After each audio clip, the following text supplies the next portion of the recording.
হরে কৃষ্ণ, রাধে রাধে। আমি গীতা। গীতার কথায় আপনাদের সুস্বাগতম। আজকে আরেকটি ভিডিওতে গীতার ১৬শ অধ্যায়ের ১৮ নম্বর শ্লোকটি পাঠ করছি। আপনারাও কিন্তু আমার সঙ্গে অবশ্যই পাঠ করবেন।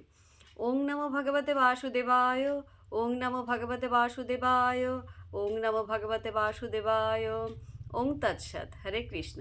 শ্লোকটি আমার সঙ্গে উচ্চারণ করবেন।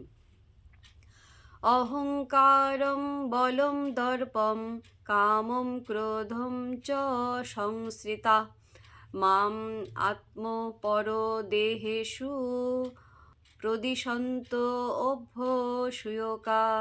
অনুবাদ: অহংকার, বল, দর্প, কাম ও ক্রোধকে আশ্রয় করে অসুরেরা স্বীয় দেহে ও পরদেহে অবস্থিত পরমেশ্বর স্বরূপ আমাকে দেশ করে এবং সাধুদের গুণেতে দোষারোপ করে।